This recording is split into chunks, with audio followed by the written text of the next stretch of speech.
Hello नमस्कार आदाब सत श्री अकाल और अस्सलाम वालेकुम। मैं हूं मोहम्मद अहमद काज़मी, लेकर आया हूं आपका पसंदीदा कार्यक्रम ग्लोबल न्यूज़। मिडिल ईस्ट में जैसे जैसे अमेरिका और इजराइल कमज़ोर हो रहे हैं, ईरान के खिलाफ इजराइल की साजिशें बढ़ रही हैं। दूसरी तरफ ईरान भी अपने तरीके से जवाब दे रहा है। इन दोनों के बीच फ़र्क इतना है कि इजराइल खुफिया तरीके से ईरान में गड़बड़ी फैलाने की साजिशें और कोशिशें कर रहा है, जबकि ईरान इजराइल के कब्जे से मुसलमानों का पहला किबला यानी मस्जिद अल अक्सा की खुलकर आज़ादी की बात कर रहा है।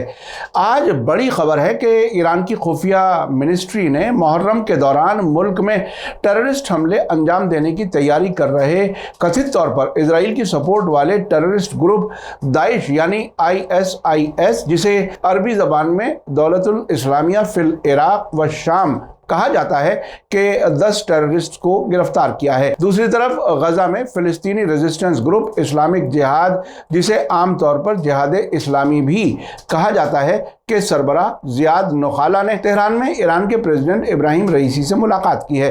इससे साफ जाहिर है कि ईरान और रेजिस्टेंस ग्रुप्स मजबूत हो रहे हैं और इजराइल कमजोर हो रहा है। प्रेस टीवी के मुताबिक ईरान के खुफिया मंत्रालय यानी इंटेलिजेंस मिनिस्ट्री ने कहा है कि उसने दाइश तकफीरी टेररिस्ट ग्रुप के 10 मेंबर्स की पहचान करके गिरफ्तार किया है, जिनका मकसद मुहर्रम में इमाम हुसैन और उनके साथियों की शहादत की याद बनाने वाले बड़े प्रोग्राम्स के दौरान मुल्क भर में टेररिस्ट हमले करना था। कल देर रात तेहरान में इंटेलिजेंस मिनिस्ट्री ने एक बयान जारी करके कहा है कि तकफीरी ज़ायोनी ग्रुप का मुहर्रम के मौके पर भीड़ भाड़ वाले प्रोग्राम्स के दौरान कई टेररिस्ट हमले करने का प्लान था।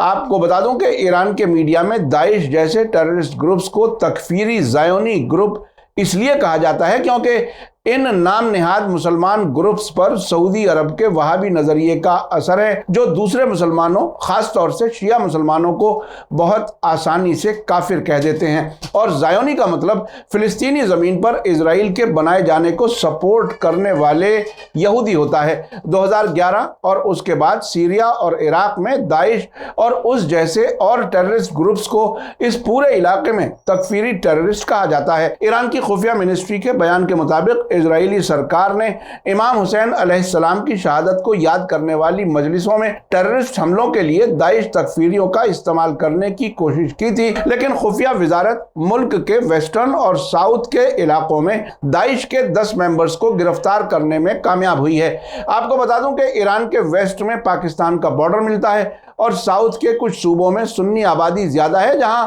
कुछ अलगाववादी तहरीकें भी काम करती हैं, जिनमें से अहवाजी ग्रुप काफी मशहूर है। अहवाजी ग्रुप का लंदन में भी ऑफिस मौजूद है। ईरान की खुफिया वजारत ने कहा है कि उसने दाइश टेररिस्ट ग्रुप के गोला बारूद, इक्विपमेंट, टेलीकम्युनिकेशन का साजो सामान और हथियारों के स्टॉक को तलाश करके जब्त किया है। साथ ही बताया है कि दाइश टेररिस्ट और सिक्योरिटी फोर्सेस के दरमियान हुई गोलीबारी में 2 सिक्योरिटी एहलकार जख्मी हुए हैं। इस मौके पर ईरान की खुफिया मिनिस्ट्री ने अवाम से मुहर्रम के लिए जारी प्रोग्राम्स के दौरान टेररिस्ट हमलों की साजिशों के खिलाफ और ज्यादा होशियार रहने की अपील की है और वार्निंग दी है कि इजरायली सरकार और उसके दाइश तकफीरी भाड़े के फौजियों को उनकी टेररिस्ट सरगर्मियों की कोशिशों के लिए कुचल दिया जाएगा। आपको याद दिला दूं कि पिछले हफ्ते ईरान की खुफिया मिनिस्ट्री ने कहा था कि इजरायली जासूसी एजेंसी मोसाद से ताल्लुक रखने वाली एक टीम को, जो कि एक सेंसिटिव मकाम पर तोड़ फोड़ करने का प्लान बना रही थी, किसी भी कार्रवाई से पहले तबाह कर दिया गया है। उस वक्त ईरान की खुफिया वजारत ने ऐलान किया था कि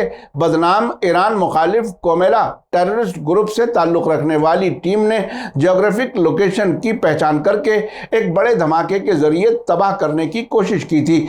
उस वक्त ईरान की खुफिया मिनिस्ट्री ने कहा था कि टेररिस्ट जो पड़ोसी मुल्कों में से एक के जरिए से मोसाद एजेंटों के राब्ते में थे, इराकी कुर्दिस्तान इलाके से ईरान में दाखिल हुए थे। हाल ही में ईरानी खुफिया महकमे के मिनिस्टर इस्माइल खतीब ने कहा था कि ईरान ने हाल के महीनों में इजराइल के खिलाफ कई कामयाब ऑपरेशन किए हैं और ईरान मुखालिफ टेररिस्ट ग्रुप के जरिए रची गई कई साजिशों को नाकाम किया है। उधर दूसरी तरफ ईरान के प्रेसिडेंट सैयद इब्राहिम रईसी ने इजराइल को इलाके में काबिल नफरत एलिमेंट बताते हुए बैतुल मुकद्दस की आज़ादी को यकीनी बताया है। पार्स टुडे के मुताबिक कल थर्सडे को फिलिस्तीनी रेजिस्टेंस ग्रुप जिहाद इस्लामी के लीडर जियाद नौखाला के साथ मुलाकात के दौरान प्रेसिडेंट रईसी ने इजरायली ज़ायोनी दुश्मनों के खिलाफ मजबूत रेजिस्टेंस के रास्ते को बेहतरीन और सबसे कामयाब रास्ता बताया और कहा कि वेस्ट एशिया में फ़िलिस्तीन के लिए इलाकाई मुल्कों का सपोर्ट हकीकत में अमरीकी और इजरायली साजिशों के रास्ते में सबसे बड़ी रुकावट है। इब्राहिम रईसी ने आगे कहा कि इजराइल समझ रहा था कि वो इलाकाई सरकारों के साथ ताल्लुकात बहाल करके अपने लिए महफूज दायरा तैयार कर लेगा, लेकिन ऐसा नहीं हुआ और ना ही होगा, क्योंकि इस इलाके के बारे में उसे सही जानकारी नहीं है। जुल्म करने वाले और कब्जा करने वाले कभी भी सुकून से नहीं रह सकते। इस मौके पर जिहाद इस्लामी के सरबराह जियाद नखाला ने कहा कि फ़िलिस्तीनियों का सबसे भरोसेमंद सपोर्टर ईरान है।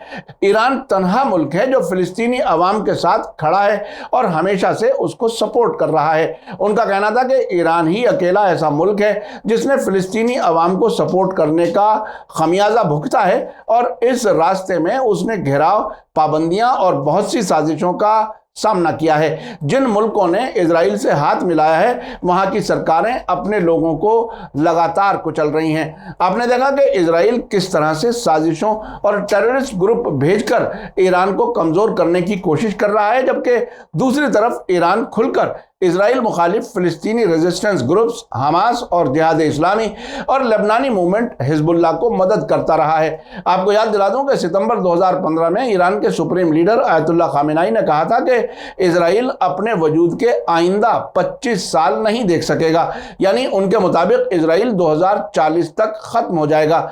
कुछ इसी तरह की बातें खुद कई इजरायली लीडर्स और एक्सपर्ट्स ने भी कही हैं। हाल ही में इजरायली मीडिया ने कहा था कि अगर जंग छिड़ गई तो इजराइल सामना नहीं कर सकेगा, उसकी एयरफोर्स बहुत कमज़ोर हो चुकी है और हिजबुल्लाह, हमास और जिहाद इस्लामी के पास लाखों रॉकेट, मिसाइल और ड्रोन मौजूद हैं और वो जंग शुरू होने की हालत में हर दिन हज़ारों रॉकेट और मिसाइल इजराइल के खिलाफ बरसा सकते हैं। मीडिया स्टार वर्ल्ड लगातार नज़र बनाए हुए है।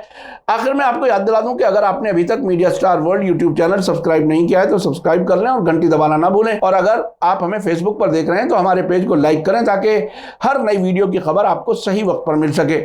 इसी के साथ मुझे दीजिए इजाजत। ग्लोबल न्यूज़ का ये एपिसोड आपको कैसा लगा कमेंट्स में ज़रूर लिखें। थैंक यू, धन्यवाद, शुक्रिया।